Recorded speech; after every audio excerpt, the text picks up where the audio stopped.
Jadi kali ini gue bakalan membahas RStudio lagi, itu data analis, tapi lebih ke data visualisasi gitu. Jadi pada awalnya gue berniat menjelaskan kayak begini loh pekerjaan data analis gitu, dengan real data gitu, menggunakan RStudio. Video ini untuk visualisasi data aja gitu, kita explore visualisasi data di geombar gitu ya, di diagram bar gitu ya, bukan histogram, diagram bar. Jadi pakai data kategori, benar, pakai data kategori ya. Kita langsung saja, kita mulai ya.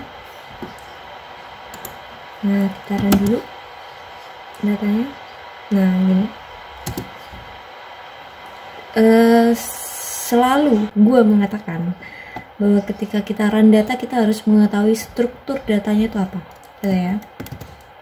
Ini gue buat data tentang ya perusahaan gitu lah ya, perusahaan kayak penjualan gitu. Jadi ada nomor lah, biasa lah, bulan, tanggal, kasir, toko gitu, terus ada produk, ada quantity, ada harga gitu. Nah, ini niatnya kan memang data analis berdasarkan data nyata gitu ya.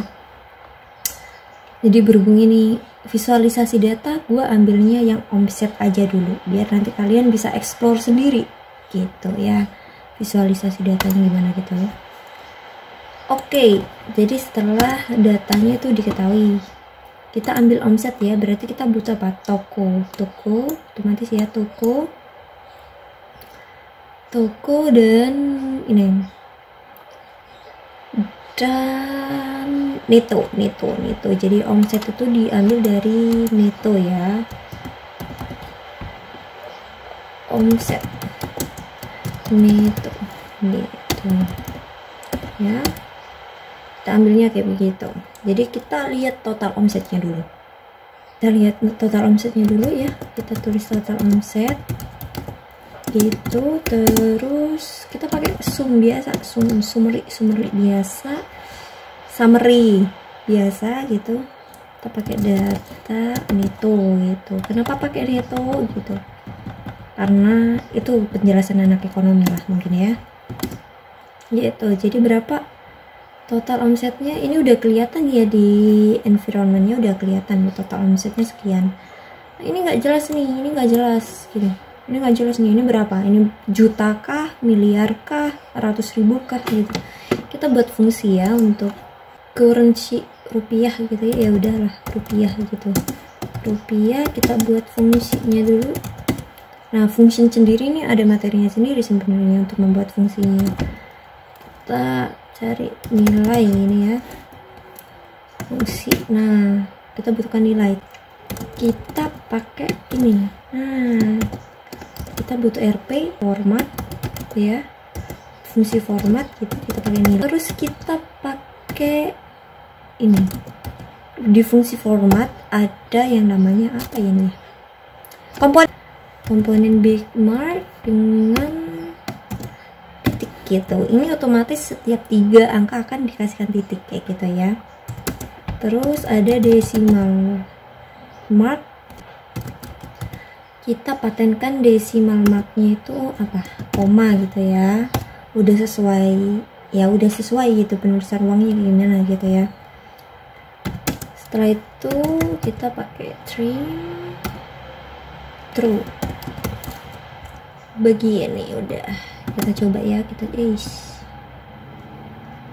coba gini. Nah, udah. Setelah sudah seperti ini ya kan, total omsetnya ini kelihatan kan, 480 sekian ya. Jadi kita pakai function itu, misalnya rupiah gitu ya. Apakah berhasil? Kita lihat berhasil, berarti berapa total omsetnya? Lebih gampang terbaca, 48 miliar sekian nih gitu ya. Udah selesai omsetnya gitu. Gue jelasin dulu nih kenapa gue harus visualisasi tentang omset gitu.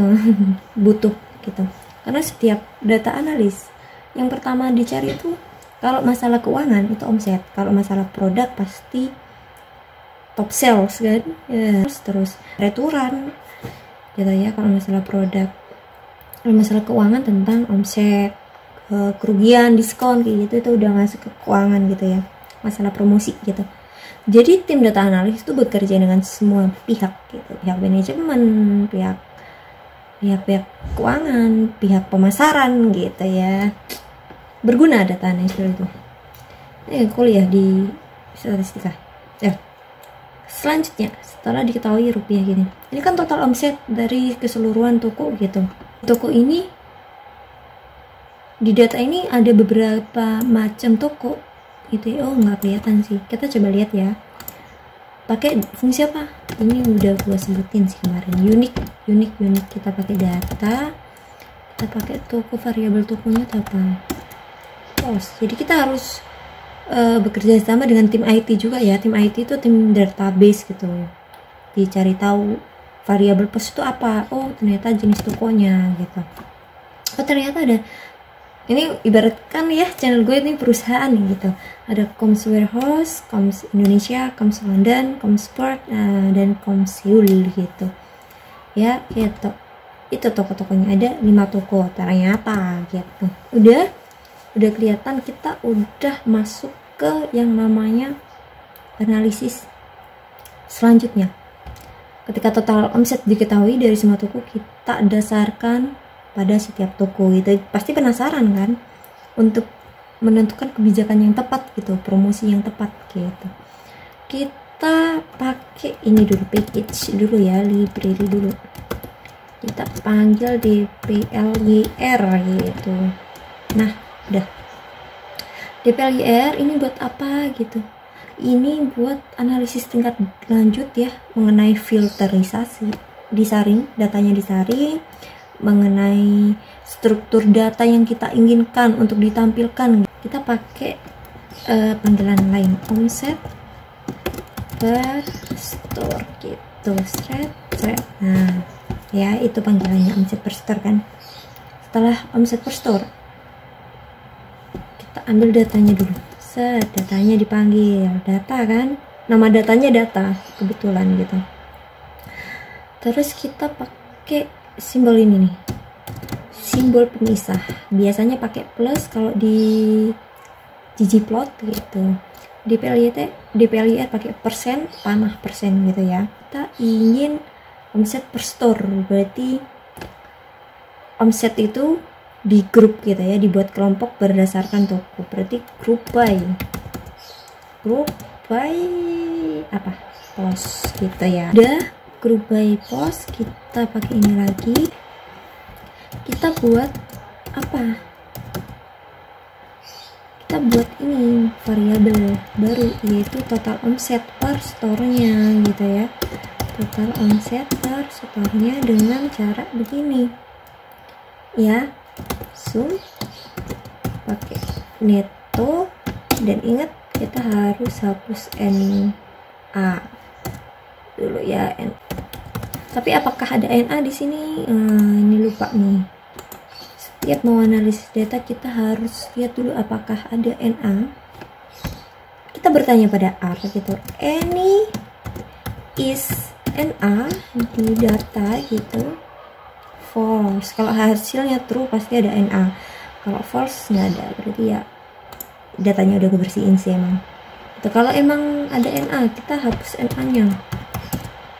Gitu. Tapi tergantung ya datanya apa. Kalau udah data survei atau sensus nggak bisa nih NA omit gitu kan, kita nggak bisa sembarangan. Tapi kalau data penjualan ini, NA itu bisa kita cek langsung gitu, bisa langsung dihapus gitu, bisa sih. Tergantung tokonya juga. NA omit itu cara menghapus NA-nya gitu. Oh iya dah, di-run dah. Gitu. Kehapus semua. Lanjut gitu. Nggak pakai NARM juga nggak masalah gitu. Sebenarnya kita pilih apa lagi? Persentase. Kalau kata gue mah persentase ya. Persentase omset gitu. Ayo ya, kalau kapital semua dah gitu. Persentase omset yang diperoleh dari variabel total omset yang ini kita buat nih, variabel total omset gini kan, dengan dibagi dengan total omset ini. Nah, total omset ini meskipun nggak seperti itu, nanti ada cara keduanya. Meskipun kita awalnya kita nggak punya ini ya, meskipun nggak pakai begitu nggak apa-apa sih, dikali 100 gitu kan, persentase kan. Udah selesai, kita lihat di sini hasilnya seperti apa. Oh, seperti ini. Kita bisa pakai cara seperti ini guys. Jadi misalnya ini nggak ada ya, nggak ada variabel ini, kita langsung pakai ini, sum total omset. Nah, total omset dengan variabel yang udah kita buat di sini nih, sama dengan ini kan, sama aja hasilnya. Sama aja hasilnya, kita lihat. Nah, sama gitu. Setelah itu, oh ini angkanya tidak tidak bagus gitu ya, penglihatannya tidak bagus, kita pakai ini, seret ini ya, kita ubah bagian total omsetnya itu sebagai bentuk rupiah gitu ya, currency-nya. Ini seret ya, tadi udah punya fungsinya rupiah, total omset ya gitu, total omset. Jangan lupa omset store-nya gitu ya, dari sini. Jadi variabel ini kita ubah dalam bentuk rupiah. Mana ya? S nya gede. Nah ini seret, kita panggil lagi. Tuh udah RP ya, udah bagus kelihatannya. Jadi kelihatan yang paling banyak di mana, di warehouse gitu. Warehouse itu kita ibaratkan untuk online gitu ya, sisanya untuk offline di negara Indonesia dan di negara Inggris, Australia dan Korea gitu ya. Nah, persentase omsetnya ini, jadi ini lebih kelihatan nih ya kan, yang juara 1 ini, juara 2 ini gitu kan. Ini perbedaannya cukup jauh ya, dari 4 miliar ke 2 miliar gitu ya. Mayan. Gua run ini dulu ya, biar tidak jadi karakter. Jadi ketika data ini sudah berubah dengan format rupiah atau currency, itu akan datanya berubah menjadi karakter. Nggak bisa dikasih fungsi sum, average, itu nggak bisa. Jadi kita balik lagi run yang ini untuk mendapatkan omset per store-nya ini dengan total ini, jadinya DBL atau integer gitu ya. Jadi bentuknya angka numerik kayak gitu, jadi bisa di sum, bisa diapa-apakan gitu ya. Kalau udah bentuk karakter atau letter itu nggak bisa ya. Oke, paham? Bisa diubah-ubah gitu ya. Selanjutnya kita langsung masuk ke ini, library ggplot. Kalian kalau belum punya package-nya, install dulu ya. Nah, gue buat yang simple dulu, ya. ggplot data yang mana benar. Setiap fungsi itu harus disertai data. Kita pakai isinya apa gitu, x-nya apa, benar. Reorder dulu biar bagus gitu ya, diurutkan dulu berdasarkan cost dengan total omsetnya ya enggak. Nah begini, y-nya apa, y-nya bener, y-nya total omset gitu ya, y-nya total omset gitu. Ini masih simpel, kita plus. Nah di ggplot pakai plus. Jenis diagramnya apa, geom bar kah, pie chart kah gitu, geom apa gitu. Isinya apa, model gambarnya atau apa, identity gitu, kategori kan, identity gitu ya, kategori ya, bentuknya identity. Pada sebuah diagram selalu dibutuhkan apa, benar, label. Kita pakai fungsi labs gitu, label ini ya, label diagramnya dulu apa, titelnya dulu, judul diagramnya dulu apa, omset per store. Nah, terus di X lab-nya, di koordinat X-nya apa? X-nya itu apa tadi? Kategori ya? Store, ya kan, store. Tokonya. Y-nya apa tadi? Y-nya apa? Total omset. Nah, tulis.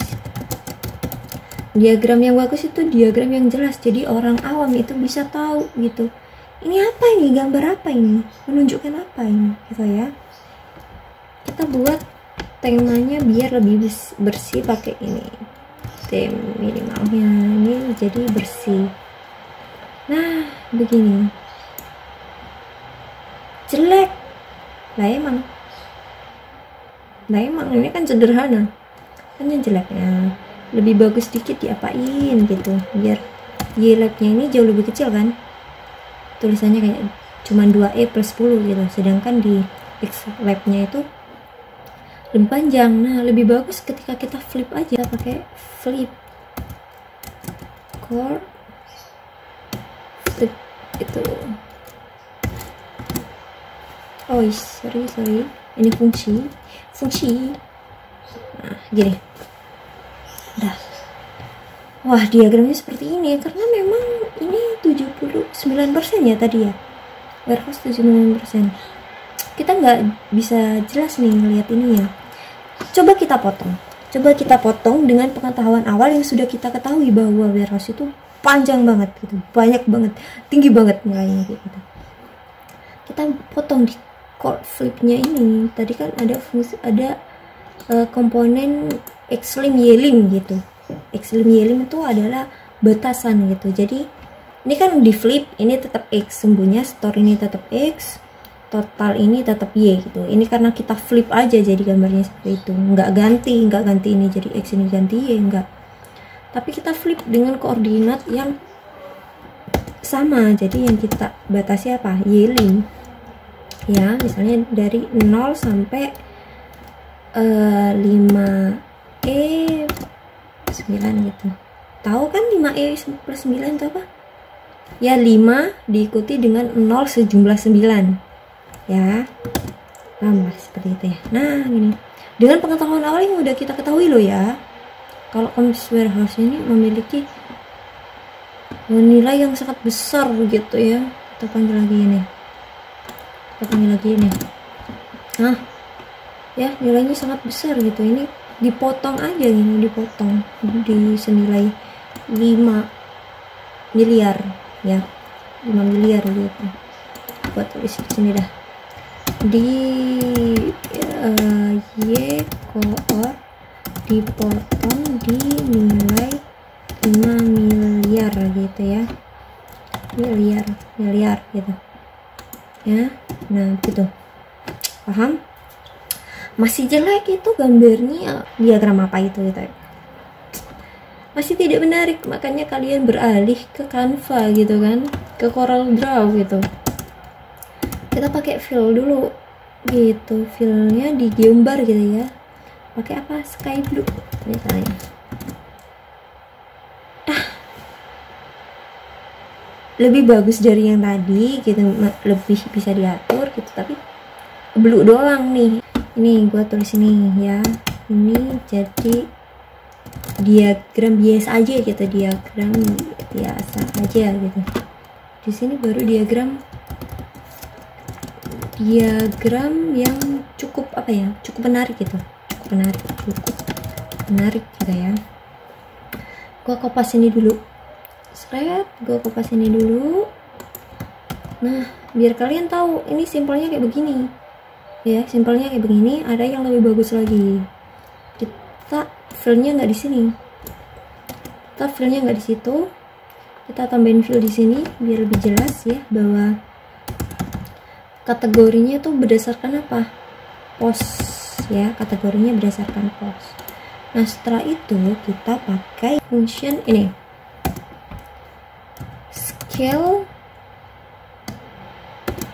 scale apa? Fill everywhere gini, set. Nah ini ya, jangan lupa ditambah biar nggak error.